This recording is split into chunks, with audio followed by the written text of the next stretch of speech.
Good evening, everyone. I'm John O'Loughlin, and welcome to my channel. It's called McDuff_2020. And good evening. Wow. Hey, Norman and Tyrone, you guys are cool. Thanks for the super chats. You guys are very thoughtful and appreciate it. As is everyone.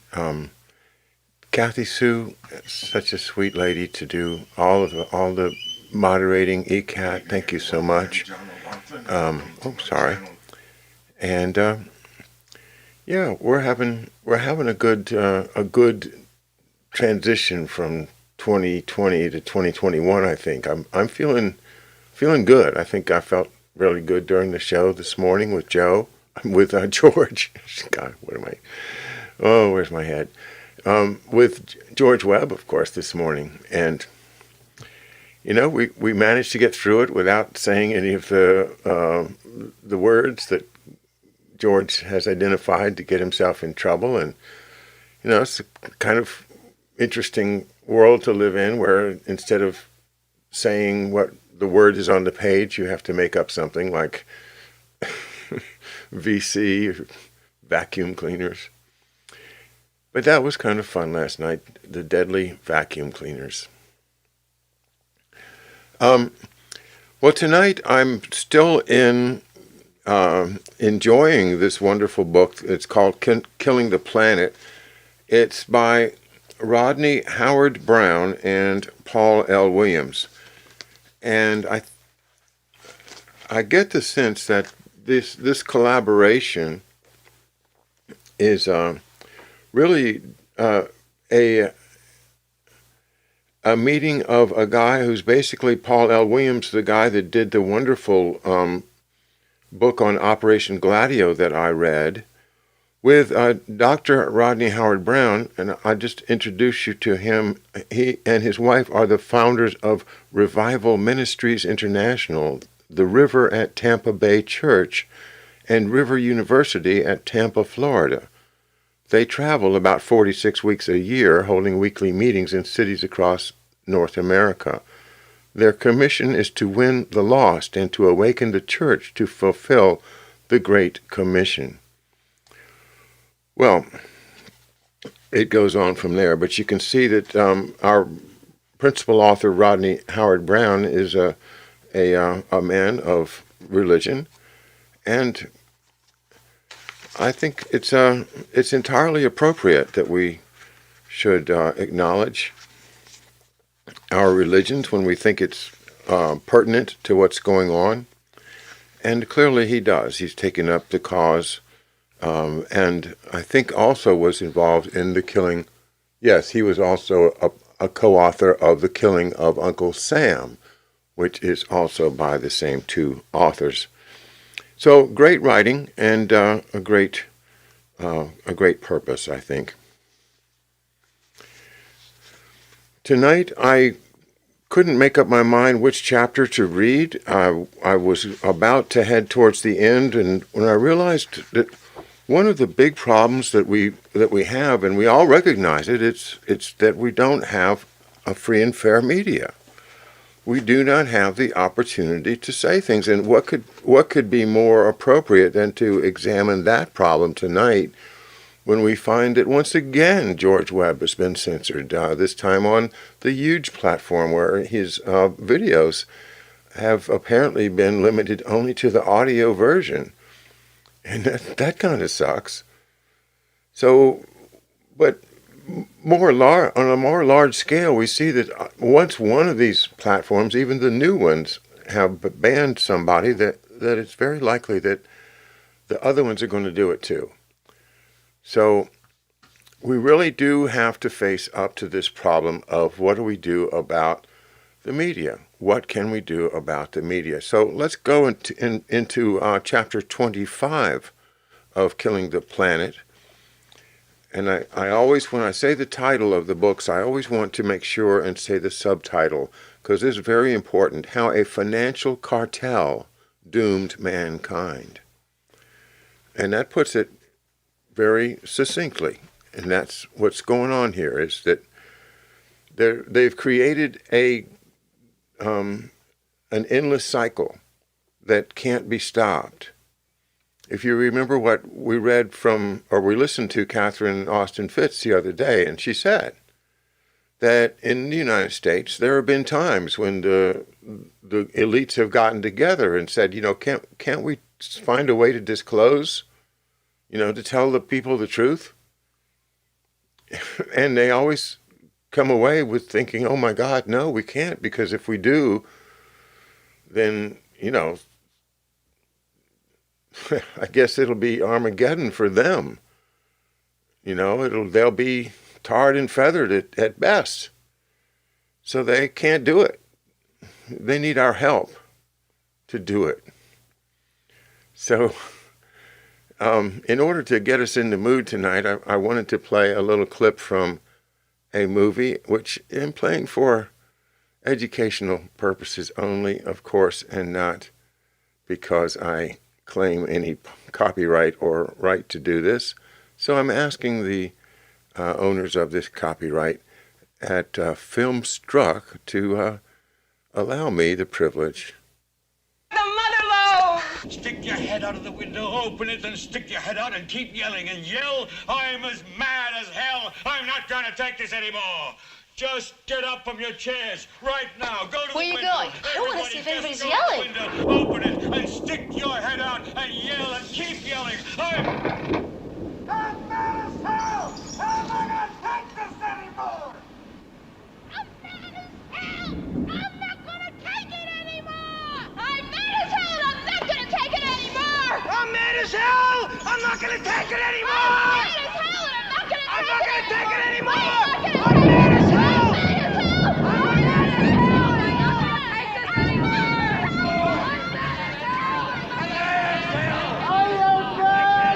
as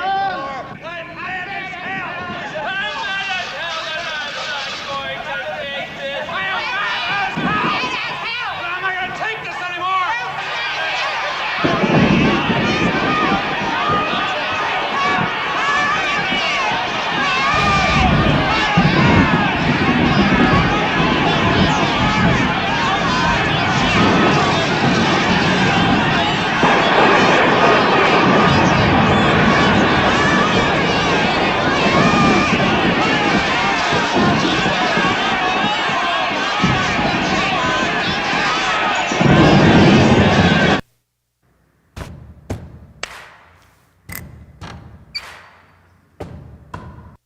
All right.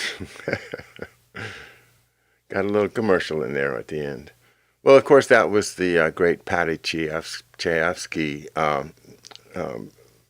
script of the movie Network. And I chose that because that particular movie was also used to, no, everything's not going well. I'm mad as hell and I'm not going to take it anymore.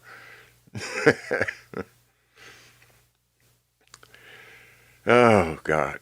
Well, this is the chapter called Killing Truth, and it does begin with a different quote from the same script by Paddy Chayefsky, and I enjoy reading this to you. Killing Truth. We're in a lot of trouble because you people and 62 million other Americans are listening to me right now because less than 3% of you people read books. Because less than 15% of you read newspapers. Because the only truth you know is what you get over this tube. Right now, there is a whole and entire generation that never knew anything that didn't come out of this tube. This tube is the gospel, the ultimate revelation. This tube can make or break presidents, popes, prime ministers. This tube is the most awesome goddamn force in the whole godless world, and woe is us if it ever falls into the hands of the wrong people. And when the largest company in the world controls the most awesome goddamn propaganda force in the whole godless world, who knows what they will be peddled for truth, what shit will be peddled for truth on this network. So you listen to me. Listen to me. Television is not the truth.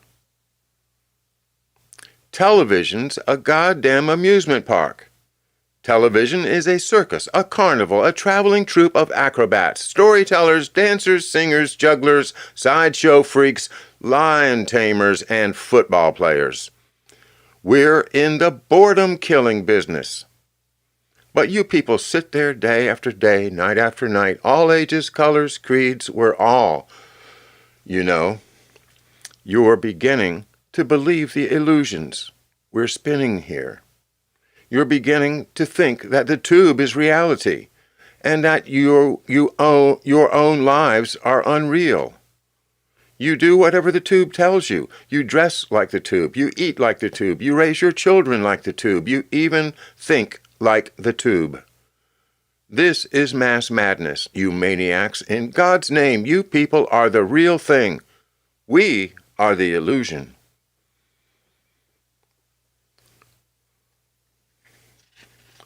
Well, there you go. That's what's going on. They've just taken over people's minds with the power of the television, etc. Pardon me a second.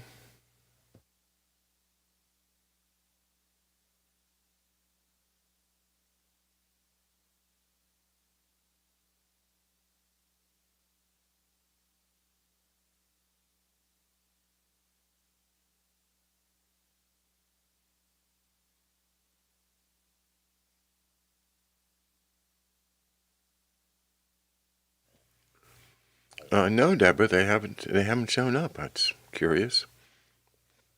Thank you, though. Hey, I'm going to see you in a few days. I understand. That's great. Look forward to seeing you again, Deborah. Norman Smith here. Oh my God. Yep, keyword is programming. That's exactly right. Well, gosh, I mean, what are we going to do? We're going to keep on spreading the word. We're going to tell the truth the best we can. If we make a mistake, we're going to fix it. And we're going to just keep on going, no matter what. Forever and ever. Amen.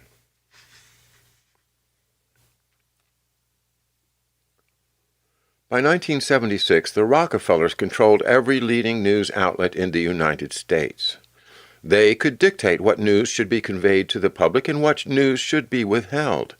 Americans remained unaware that they had been dragged into World War II, the Korean conflict, the Vietnam War, and the war on, quote, terror, unquote, by the money cartel, that the Depression had occurred by design, that their gold had been shipped to Basel, Switzerland to create an occult economy, that their educational, religious, judicial, and political systems were ruled by the Rockefellers, that their constitutional rights and national sovereignty had vanished, that the CIA had become an agency that served almost solely to advance Rockefeller interest, and that the U.S. State Department remained in the hands of the Council on Foreign Relations, who alone possessed the power to draft and dictate national and international policy. The story source. As soon as the CFR was established in 1921, the editors and publishers of America's leading newspapers were obliged to join the CFR in order to obtain news of national and international developments and of the adoption of new political and economic strategies. Every leading mover and shaker in the country, including the industrial giants, the global bankers, and the political and military leaders, met each week in secret at the Pratt House in New York. Those who were excluded from these meetings were deprived of any insight into the inner workings of the nation and the world. In 1937, Arthur Hay Sulzberger, that's Sulzberger, chairman of the board of the New York Times, became a prominent CFR member, and stories circulated that the Rockefellers had purchased the nation's most prestigious newspaper for $17.5 million. The stories gained credibility when Sulzberger that same year became a trustee of the Rockefeller Foundation. Following these developments, a flock of top Times executives and reporters were granted CFR membership, including Sulzberger's son-in-law, Orville E. Dreyfus, and his grandson, Arthur Ox Punch Sulzberger, both of whom would ascend to the position of publisher of the nation's most prestigious newspaper. Other Times staffers who became part of the CFR rank and file were Harding Bancroft, James Reston, A.M. Rosenthal, Seymour Topping, Max Frankel, Harrison Salisbury, C.I. Sulzberger, and David Halberstam. Yeah, David Halberstam. Fit for profit.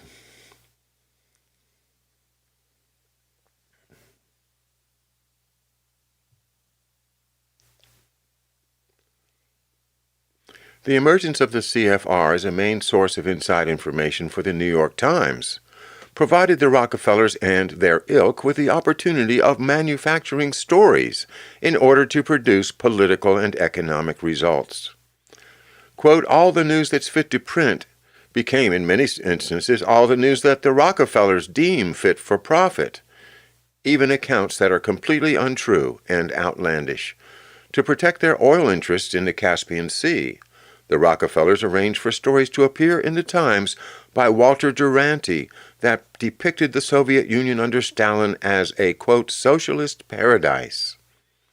Such portrayals of communist Russia caused the American public to express no qualms about becoming Stalin's ally during World War II, even though the Soviet dictator, unbeknownst to the readers of the New York Times, had engaged in pogroms that would put Adolf Hitler to shame. The Times was the perfect outlet for the tales of the, quote, socialist paradise.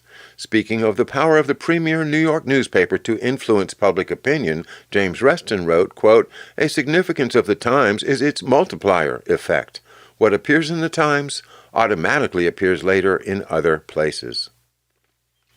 Representatives of every major newspaper and magazine in the country flocked to seek entrance at the Pratt House. The membership list of the CFR came to include editors, publishers, and correspondents from the Associated Press, Reuters, the New York Post, the Washington Post, the Washington Times, the LA Times, and the Wall Street Journal, along with the Arkansas Gazette, the Des Moines Register, Des Moines Tribune, the Guy Gannett Company, the Houston Post, the Minneapolis Star, the Minneapolis Tribune, the Denver Post, and the Louisville Courier. They all joined in the perpetuation of bogus news and false reporting. This development was neither unnoticed nor unacknowledged. In 1953, John Swinton, former chief of staff at the New York Times, stated the following at the New York Press Club. Quote, there is no such thing in America as an independent press. You know it, and I know it. The business of the journalist is to destroy truth, to lie outright, to pervert, to vilify, to fawn at the feet of Mammon, and to sell his country and his race for his daily bread. You know it, and I know it, and what folly is this toasting an independent press? We are the tools and vassals for rich men behind the scenes. We are the jumping jacks. They pull the strings, and we dance. Our talents, our possibilities, and our lives are all the property of other men. We are intellectual prostitutes, unquote. Well, he was the former manager of the New York Times, chief of staff of the New York Times, and he's certainly in a position to know. Despite this outcry, the intellectual prostitutes continued to gather at the Pratt House to spin their latest stories. In 1968, Admiral Chester Ward, a former member of the CFR, wrote, quote, out of its 1,551 members, 60 were listed in official CFR reports as engaged in, quote, journalism, unquote. An additional 61 were listed as communications management, a highly descriptive role because CFR members do indeed manage mass communication media, especially the influential segments. They control or own major newspapers, magazines, radio, and television networks. Pardon me.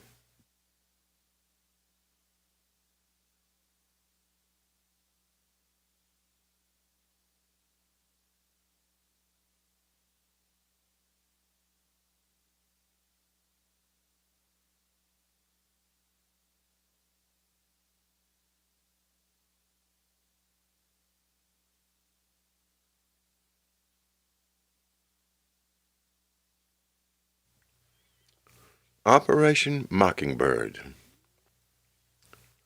The Rockefellers' control over the CIA tightened their stranglehold over the media during the post-war era. In 1953, Allen Dulles, the CIA director and Rockefeller lackey, initiated Operation Mockingbird. This undertaking consisted of the recruitment of leading journalists and editors to fabricate stories and to create smokescreens in order to cast the agency's agenda in a positive light.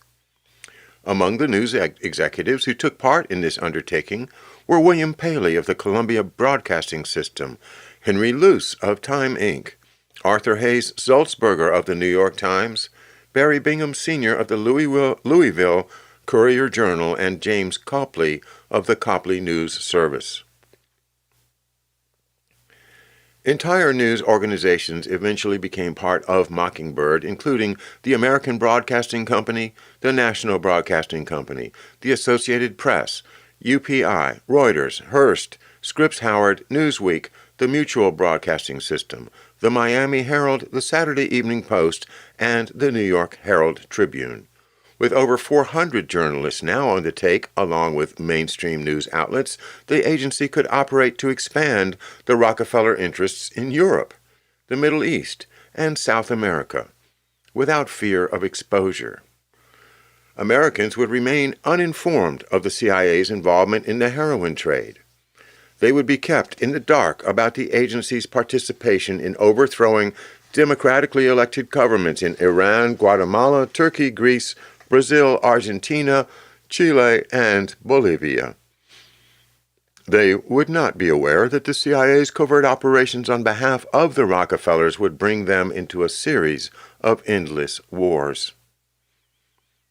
Operation Mockingbird would persist into the 21st century, and CIA files regarding such monumental undertakings as Operation Gladio and Operation Condor would remain classified as confidential and unavailable for inspection. The refusal to disclose any information about these undertakings was in keeping with the compliance of the media. Katharine Graham, publisher of the Washington Post and a Mockingbird operative, said, quote, "There are some things the general public does not need to know, and shouldn't. I believe democracy flourishes when the government can take legitimate steps to keep its secrets, and when the press can decide whether to print what it knows." Unquote.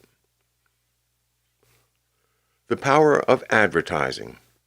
The Rockefellers' stranglehold remained virtually unbreakable since they also controlled the big businesses that provided the advertising revenue for the media.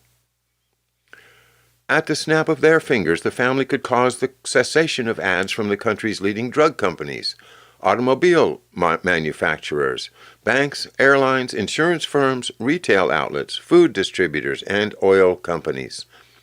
Such action would cause most media outlets to fold.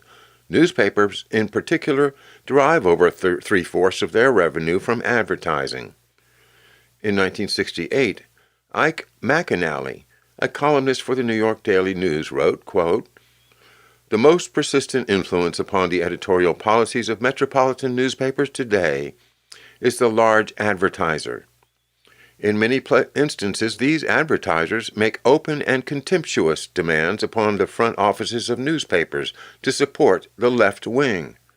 Newspapers have surrendered unconditionally to the left-wing front office pressures, real and imaginary."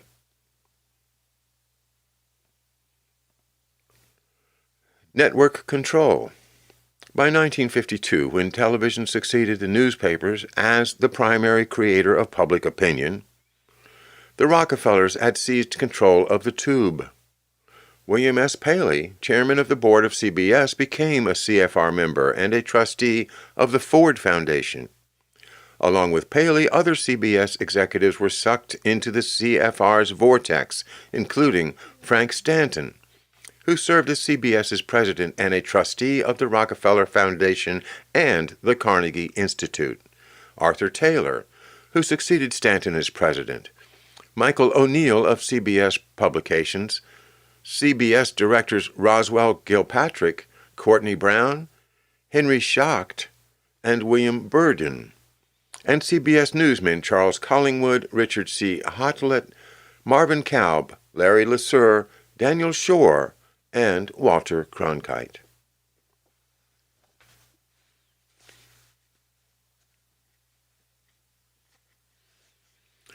It was a small wonder that CBS aired a 2-hour special on Friday, December 28th, entitled The Rockefellers.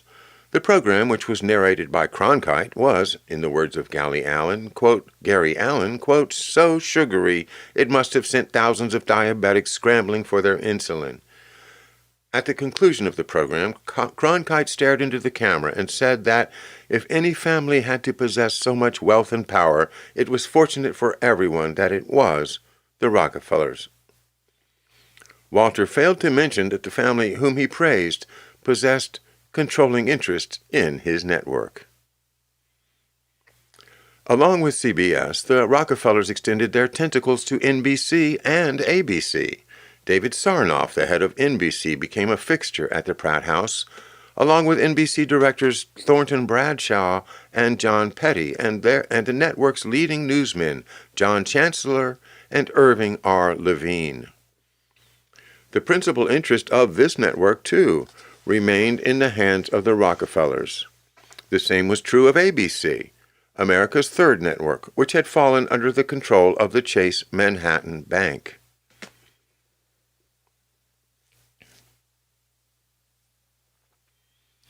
The one-eyed tube.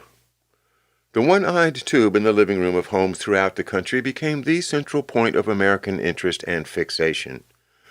Television viewing was encouraged by parents, often as a means of controlling the children, who would stare at the screen for hours on end. The content of the first children's programs was banal and mentally destructive. Even more destructive was the replacement of real family interaction by television viewing, as the dinner table was replaced by the TV dinner in front of the tube. Not surprisingly, the children became increasingly covetous of the items advertised by the media, demanding that they be given such things, lest they not be like their friends. In 1975, Eric Trist and Fred Emery of London's Tavistock Institute published their findings of the impact of 20 years of television on American society in a work entitled Futures We're In.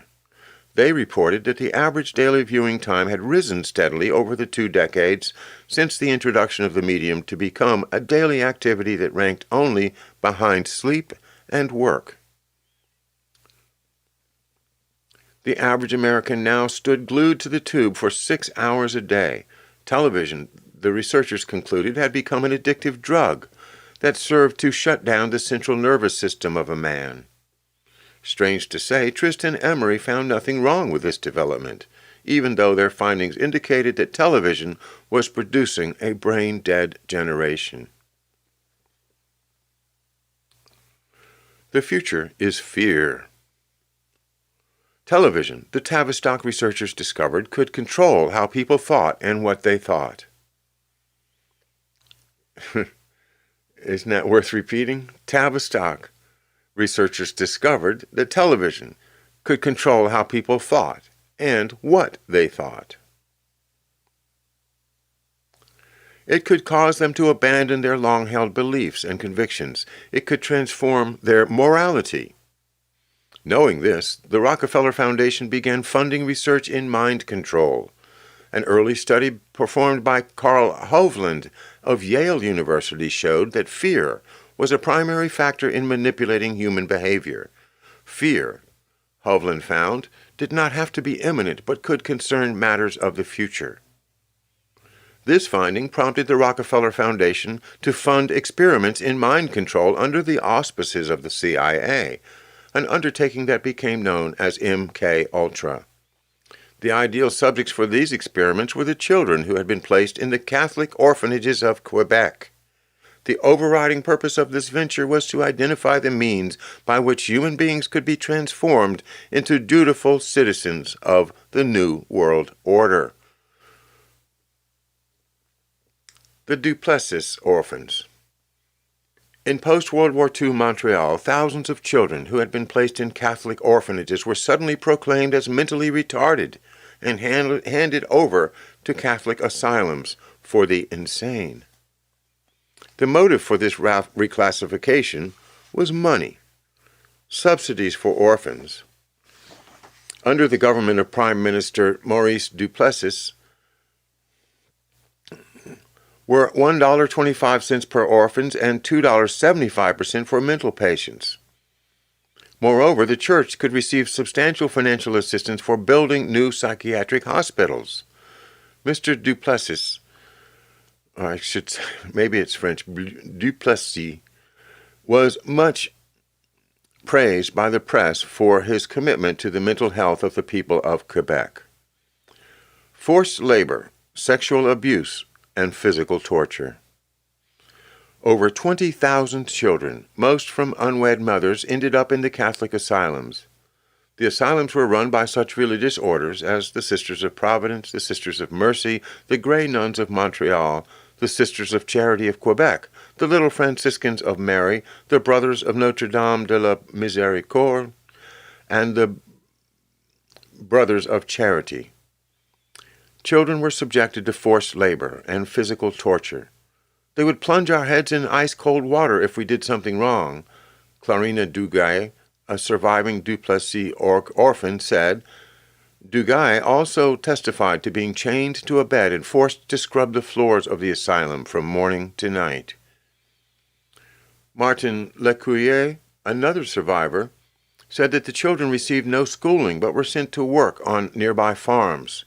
The farmers would pay the religious community for the work we did, he said. This was slavery. That's the word for it. At night, Lecuyer claimed that he was regularly sexually assaulted by a religious brother from the time he was 11. When he complained to a superior about the abuse, he was beaten with a leather strap. Chemical experimentation. But the sexual abuse, forced labor, and torture paled in comparison with the drug experimentation that was conducted with Rockefeller funding under the cloak of MK Ultra. The children served as guinea pigs for chlorpromazine. Chlorpromazine, a drug known as a chemical bully club because of its mental and physical consequences. A chief side effect of the drug is tardive dyskinesia, a central nervous system disorder that results in grotesque facial conditions and involuntary bodily movements. The use of chlorpromazine on the orphans was part of the MK Ultra mind control program of the CIA. Dr. Ewan Cameron, the psychiatrist who conducted appalling tests on human subjects at McGill University, spearheaded much of the experimentation with, of course, Rockefeller funding. In addition to chlorpromazine, the children were also subjected to electric shock, lobotomies, mental conditioning by ongoing television and radio broadcasts, and doses of additional drugs, many hallucinogenic. Clarina Duguay said that she began receiving chlorpromazine 2 weeks after she arrived at Saint-Julien Hospital. The nuns had told her the drug would help her sleep. It did more than that. It made me a zombie, she maintained. I had no energy. I was always feeling sleepy. I had a hard time getting up. I was getting the drug every night. Paul Saint-Aubin, another Duplessis orphan, said he was lobotomized at St. Michael Archange, a Catholic asylum in Joliet, when he was 18. I wasn't ill, Mr. Saint-Aubin says. They did it without my consent, without my permission. They were experimenting on me. I was their prisoner. He said he was also subjected to electroshock therapy and daily doses of psychiatric drugs. Many of the children, like Mr. Saint-Aubin, suffered permanent brain damage. Some died. Their bodies were buried on an 800-acre plot of ground on the outskirts of Montreal that was next to a pigsty. The land was owned by the Archdiocese of Montreal, which was governed by Cardinal Paul-Émile Léger, a leader of the Progressive Party at Vatican II. Albert Silvio, a Duplessis orphan who had been placed at Saint-Jean-de-Dieu, recalled transporting more than 60 bodies of fellow orphans to a mass gravesite during the 1950s. We put them in cardboard boxes, he said. There was never any ceremony. Some had died on the operating table, some had been sick, and some committed suicide. Death had its reward for the religious sisters and brothers in charge of the orphans. The bodies of many of the children were sold to local medical schools for dissection. A Quebec law passed in 1942 allowed the members of religious orders to sell unclaimed remains for $10. The results of the experiments were highly beneficial for the Rockefellers. They now knew, based upon the research conducted with drugs and hypnosis, that the key factor, as the Tavistock researchers had discovered, remained fear. By 1960, the Rockefellers employed their control of the media to proclaim the message that the world was grossly overpopulated, that the Earth's natural resources were being depleted, and that the climate was undergoing a disastrous change. They became convinced that this new message would cause the peoples of the world to band together in a new alliance to save the planet. The news of the impending doom would cause international law to be imposed upon all nations. Sharp sanctions would be in effect for all violators by global watchdogs. Life on planet Earth was coming to an end. This was the new snake oil, and the public swallowed it.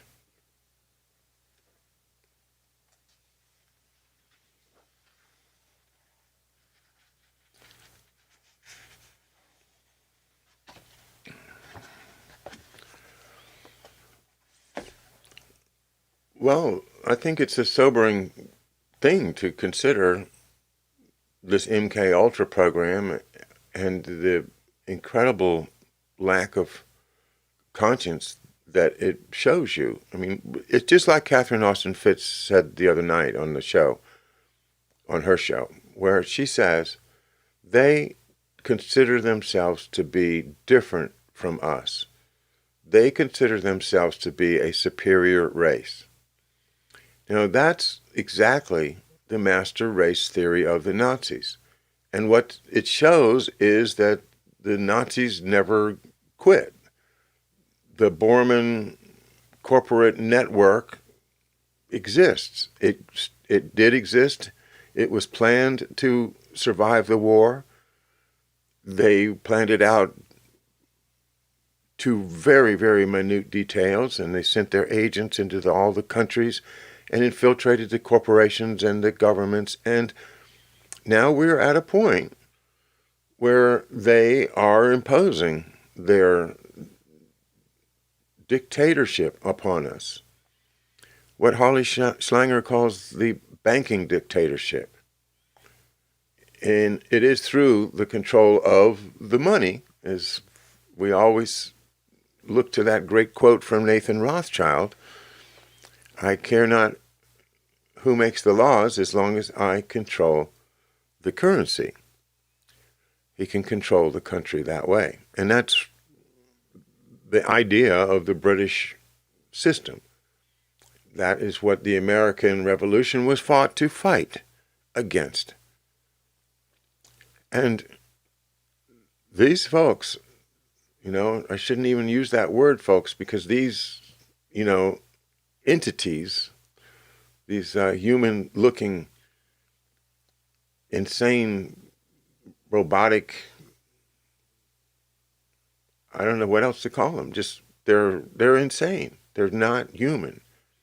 They have voluntarily withdrawn from the brotherhood of man. And by possessing the media, they're able to cover up all their crimes up to now. That is why right now, this is the moment to be alive. This is the time to participate. You know, I'm not saying open your window and yell, I'm mad as hell, I'm not going to take it anymore. But I am saying, talk it up. Do something reasonable within your means, within your ability to be somewhat political. about this election. I'm amazed that the president has actually called, millions of people to come to Washington this week. This is going to be an occasion of amazement, and the results, I don't know what the results are, but I wouldn't want to miss it.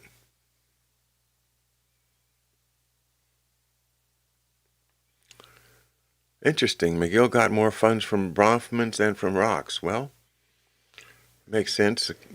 I tend to think now that we know about the Bronfmans' connection to the British royal family and the Rockefellers' financing through the Rothschilds. It's all one big club, and we're not in it. Norman Smith, make a joyful noise in song. I like that. That's getting back to our religious author. The joyful noise is a beautiful psalm indeed. Norman, okay, cool. I'll see you there. Please stop by the house if you get a chance to. Love to see you again. Everybody have a good evening. I will be off tomorrow. I'm going to be working on my studio and preparing for the charrette with George Webb and gang.